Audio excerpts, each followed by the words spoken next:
Niobe.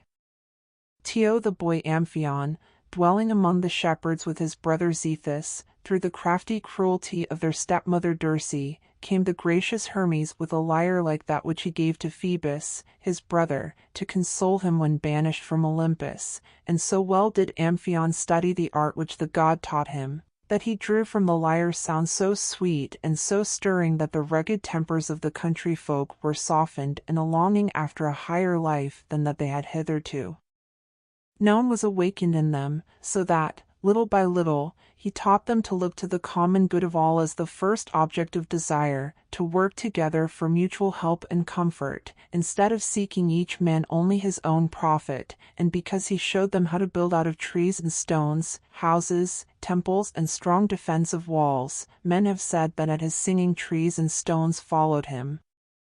And now Thebes, his fair city, had risen, and the thriving industry of his people had made it famous and populous, but there was still something wanting to make the happiness of the minstrel king complete. Zethus, his brother, cared not for life in a town. The open plains and the rush of the foaming wild boar were more to his taste, with no dome above his head but the vault of heaven, and no walls but the blue hills, and in the spacious, many-chambered palace which rose in the wide market-place. There dwelt indeed the honored Antiope, restored to her royal palace by the virtue of her sons, but no other lady, only handmaidens and attendants. Where could Amphion seek the queen who should be worthy to dwell with him in his palace, to order all things duly, to direct the labors of the women, and fill the cedar chests with beautiful garments fit for the necks of kings? Where could he find a woman whom he would gladly have sitting at his hearth, who would offer sacrifice for him when affairs of state drew him from his home, who would give him children to adorn his manhood and to protect his age? Where could he find her who should be worthy of the love of the king and of the poet? In many princely houses throughout the Achaean land lovely maidens were growing up, but bard and traveler alike joined to praise Niobe, the daughter of Tantalus and of Teogide, the Pleiad, the granddaughter of highest Jove, and so often did Amphion hear of her beauty and her endowments that his mind became full of the thought of her, and persuading Zethus, his brother, to forego his country life and dwell within the city while he should be away, he set out with his lyre to pleasant Phrygia, where, by the pebbly Hermus, rose the royal house of Tantalus on its lofty marble pillars. Amphion did not approach the palace in a chariot or with a royal retinue. He preferred to come in the dress of a shepherd, thinking that in this lowly guise he would best learn the nature of the princess he had come to seek. He was too wise to ask her in marriage until his own eyes had justified the report of men. So he hired himself as a helper to the king's herdsmen, and was gladly accepted for the great knowledge that he had of cattle. Thus he dwelt for a time in the pastures at the foot of Mount Sipylus, where the princess often came with her maidens to gather garlands for the temples or to play at ball, and there Amphion saw her, beautiful and strong, with that divine light about her which might be looked for in a maiden in whose veins a strain of ichor, the vital fluid of the Olympians, mingled with royal human blood. He had not seen her many times when his mind was quite made up, and preluding sweetly on his lyre, so sweetly that Niobe and her maidens stopped to listen, he sung, "Daughter of Tantalus, over the sea, ploughing its wet paths, come I to thee, fairest of fair maids, wisest of wise. Here on the minstrel, turn thy sweet eyes. I am Amphion, Jove is my sire. Hast thou not heard of me? Heard of my lyre? How the trees followed each, bowing his head, and how the ancient hills came where I led, till a fair city stood on the plain, turret and battlement, palace and fane, fashioned by line and rule, beams fitting close, pillars of marble, in beauty arose, Now, alas, Eros, with bitter-sweet shaft, piercing my liver, deadens my craft. Deeds of the hero, I care not to sing. Another must look to the works of the king. Come with me, Niobe. Come in thy truth. Be to Amphion, the wife of his youth, ruling his household, honored and wise. Come with thy beauty, to gladden his eyes.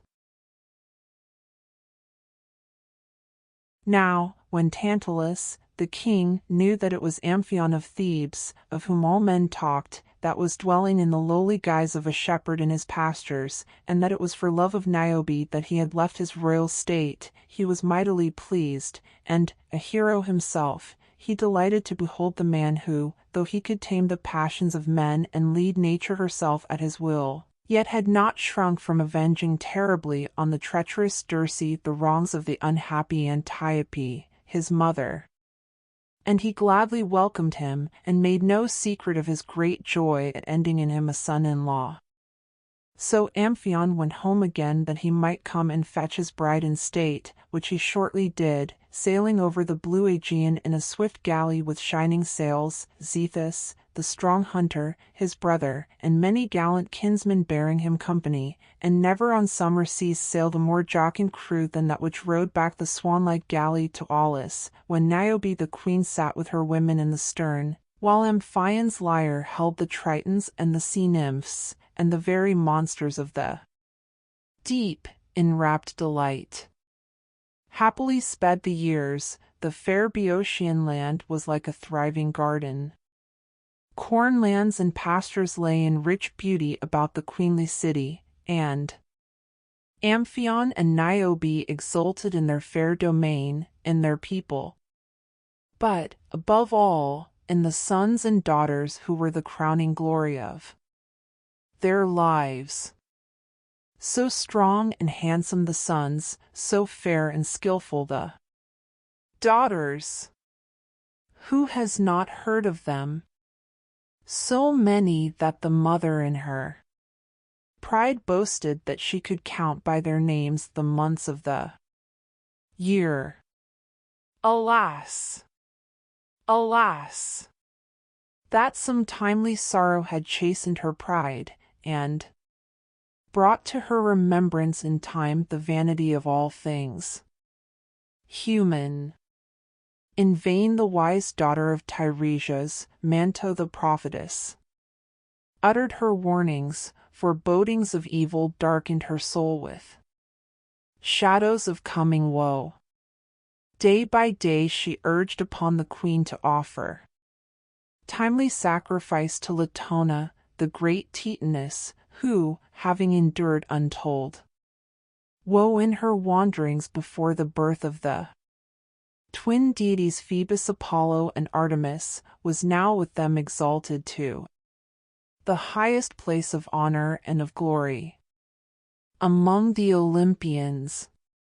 Day and night did the streets of the city ring with her warning cry. Daughters of Ismenus, gather. Frequent to Latona's shrine. Honor pay her and her children, bringing frankincense and wine. Bind your wavy locks with laurel. Don your festive garb today. By my mouth the godheads call you. Hearken to them and obey. But the queen set her face as flint against the new deity. She would worship none but Hera, the goddess of marriage and of motherhood, and when at length the voice of the prophetess had stirred the women, and high and low gathered with her to the shrine where, by the order of Amphion, the statue of Latona was placed between those of her twin children, unhappy wrath took possession of the soul of Niobe, and gathering her royal robes about her, she swept through the streets, and breaking through the throng of worshippers, exclaimed, "How is this, ye foolish women? What new divinity have ye set up? Are ye so hard bestead for aught to worship that ye must needs set up the image of an outcast, the offspring of the Titans, the very scourge of heaven and earth? What though she chanced to catch the wandering eye of Jove? Think ye he cared much for her when he left her in her trouble to the chance charity of the smallest of the islands? One, the daughter of Tiresias, is in her dotage. The king might have known that no good would come of strange religions. Nay, if ye wanted something to worship, have ye not dwelling among you the offspring of gods and heroes? Is not Amphion, your king, the very son of Jove, endowed above the race of men with the divine power of song, which raised for you this fair city, and keeps you in concord, and fearless of foreign foes within the girth of your mighty seven-gated walls? Was it a man of mortal birth who made such music, think ye? But do ye honor this Latona because of her one son and her one daughter, those same twins of whom we hear so much? A mother of 2 children! If that be a claim to worship, what say ye to my 7 sons and 7 daughters, born and bred among yourselves, and in whom the rare blessings wherewith the Moire too have honored me have reached their crowning point? Behold how lovely and how many they are! Even should 1 or 2 fail me, I can scarce be brought down to Latona's scant 2. For very shame, then, leave this miserable shrine to the prophetess and the priests, and lay aside those laurel wreaths. The women, bewildered and dismayed at the fierce words of the queen, mechanically took the garlands from their hair, and shrunk, cowed and silent, from the shrine, trembling alike at the anger of the queen and at the wrath of Latona. They wist not that the beautiful large stork which sat brooding above the pediment of the shrine was veritably the goddess Latona herself, come thither to do honor to her suppliants, and when she heard the furious speech of the queen, and beheld the worshippers slink away to their homes, lo!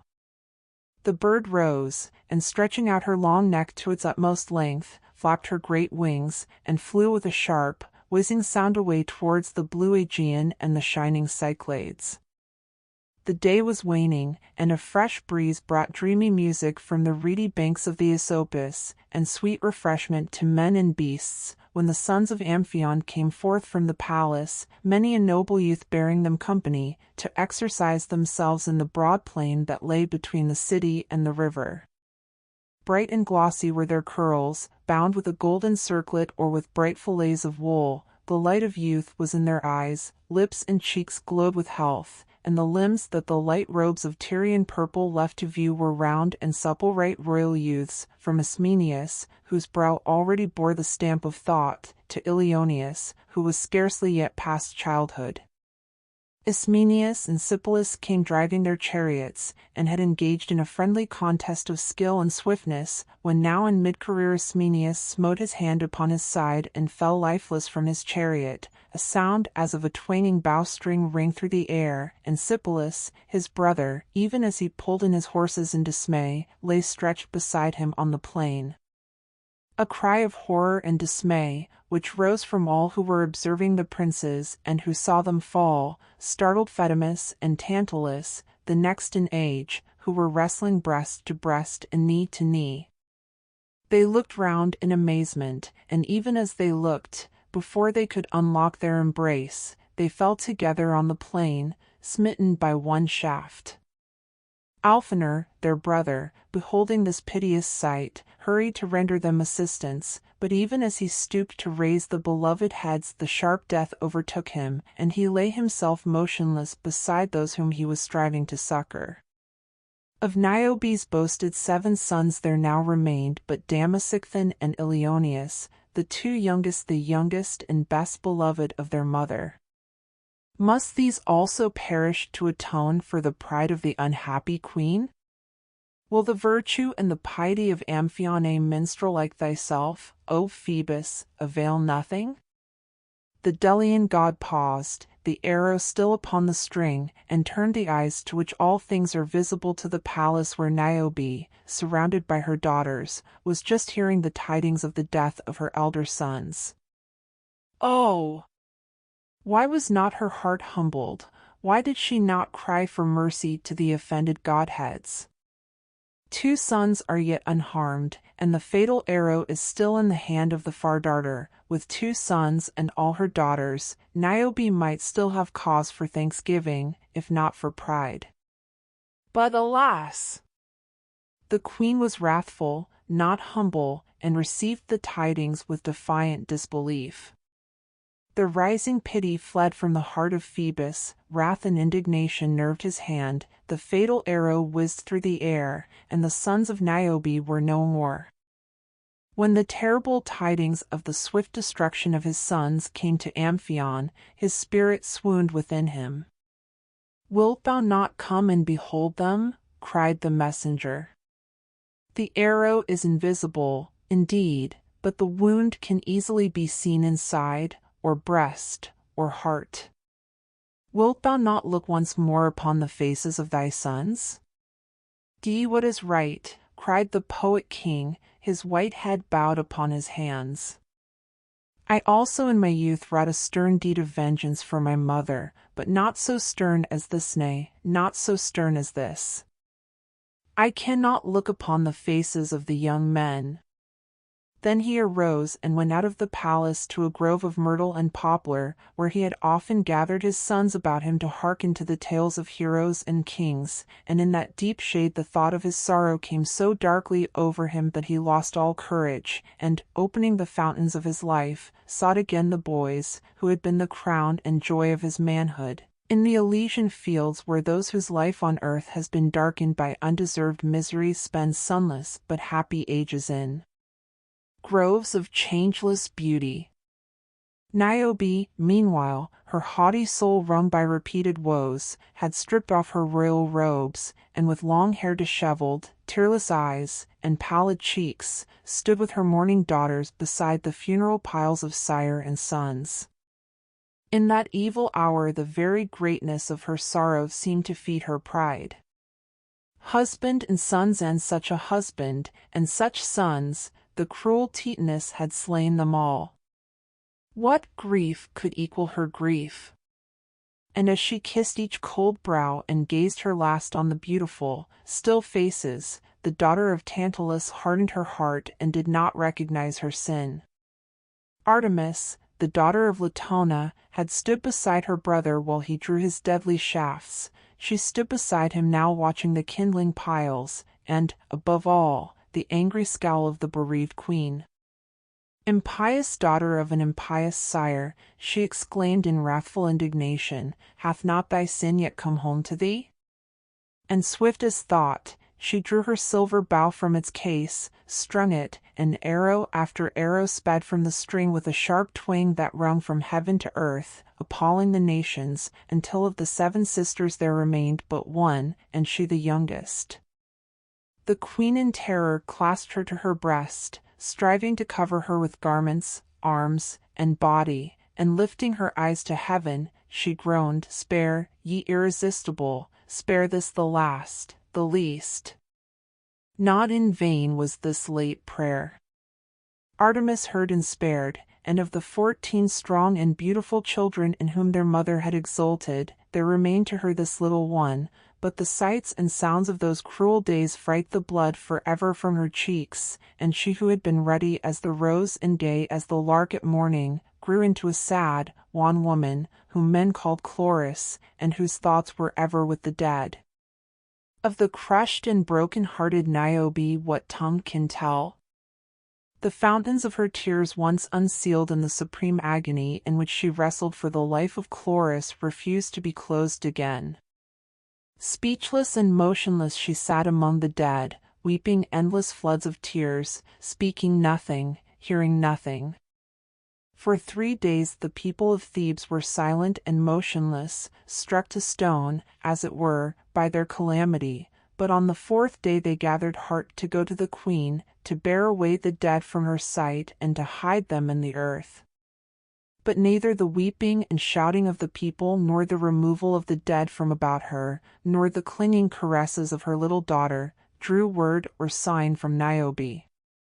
With streaming eyes lifted to heaven she wept night and day, until Hera, in compassion, wrought with Jove so that he snatched her away in a whirlwind, carried her to her own land, to Sipylus, the mountain at whose feet she had played in the happy days of her girlhood, and there turned her into stone.